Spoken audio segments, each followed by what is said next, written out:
എന്താടോ എന്തോ വലിയ ആലോചനയിലാണെന്ന് തോന്നുന്നല്ലോ. എനിക്ക് കുറച്ച് കാന്താരി മുളക് വേണമായിരുന്നു. കാന്താരിയോ? ഇതിലും വലിയ കാന്താരി ഇനി എവിടെ നിട്ടാനാ?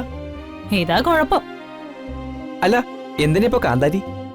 അതൊക്കെ പിന്നെ പറയാം. ആദ്യം കാന്താരി കിട്ടാൻ മാർഗം എന്താണെന്ന് നോക്ക്. ഇന്നലെ ചന്ദ്രാമ മാർക്കറ്റിൽ പോയപ്പോ കാന്താരി വാങ്ങുന്നുണ്ടായിരുന്നല്ലോ.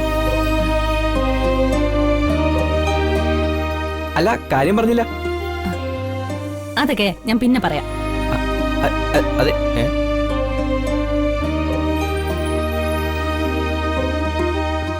ഈ രാത്രിയില് ചിന്നുവിന് എന്തിനായിരിക്കും കാന്താരി?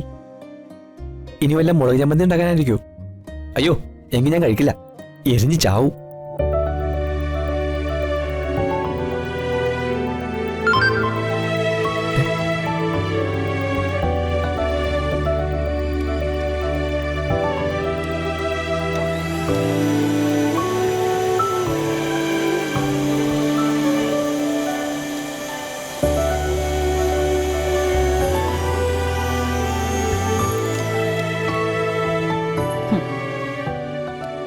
ഇനി ഐശ്വര്യലക്ഷ്മി തമ്പുരാട്ടിക്ക് ഒരു സ്പെഷ്യൽ ജ്യൂസ് ഞാൻ തന്നെ ഉണ്ടാക്കി കളയാം.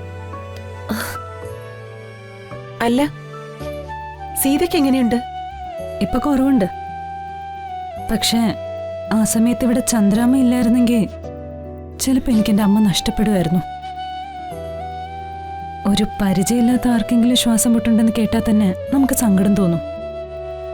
ഒരാള് കൺമുമ്പിൽ ശ്വാസം കിട്ടാതെ പെടയുമ്പോഴും മനുഷ്യത്തില്ലാതെ പെരുമാറാൻ എങ്ങനെ ഇവിടെ ഉള്ളവർക്ക് പറ്റുന്നേ?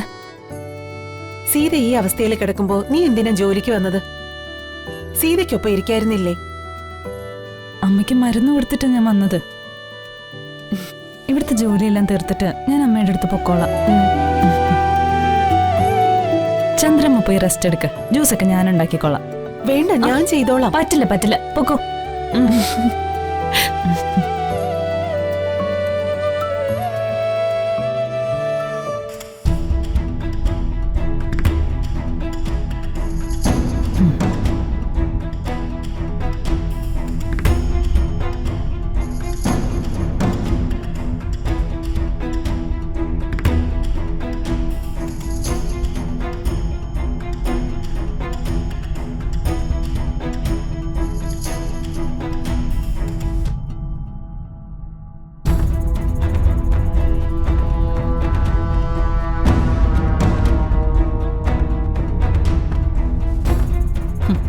ലക്ഷ്മി തമ്പുരാട്ടി, ഇത് നിനക്കുള്ളതാ.